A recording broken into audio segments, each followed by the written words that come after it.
Thank you, Senator Grassley, and I'd like to think that I'm one of those young people that Senator Grassley was referring to a moment ago, but he has had, as he pointed out, a long record of accomplishment on these issues going back to 1986, 1996, 1998.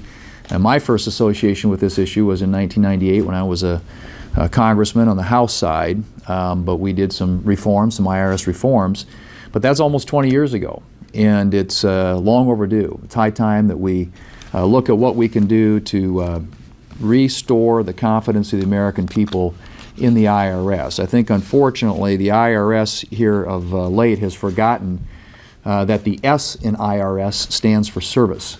And that's certainly something that we want to remind them about. And I think that this legislation, which I'm very pleased to be able to work with Senator Grassley on, is put some protections in place, make sure that the rights of the taxpayers in this country are being protected. No American ought to have to worry that their confidential information gets disclosed, like we saw with the leaks from the IRS to ProPublica.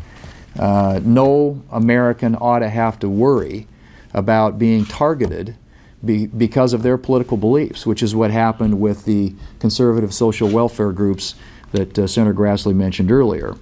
And no American ought to have to worry that the IRS is going to violate the rules when it comes to retention of emails, employee emails, that every other federal agency has to abide by.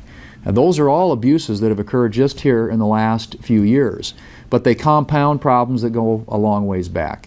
And that's why a Taxpayer Bill of Rights is so important. And this legislation puts in place some protections, makes it clear that it will, in addition to the 10, the Bill of Rights, the protections that are in the Bill of Rights that the administration announced last year, adds to that you cannot target conservative groups or groups that you don't agree with when it comes to making decisions with regard, as we saw, to a lot of these tax-exempt organizations that were applying to try and get status from the IRS and that were delayed by the IRS.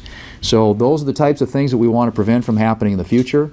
These are the kinds of protections that we want to have in place so that the American people can know that the agency that's responsible for collecting taxes in this country is going to be fair, going to respect their rights as taxpayers, going to operate in an even-handed way, and make sure that we don't have the kinds of abuses that we've seen here, not only of late, but that go on sometimes an ongoing basis when you hear from taxpayers across your states, constituents that you represent, and their experiences dealing with this agency.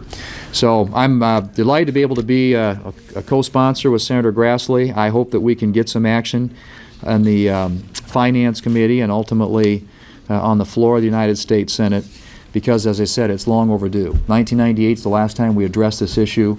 A lot's happened since then, and a lot's happened just in the last few years.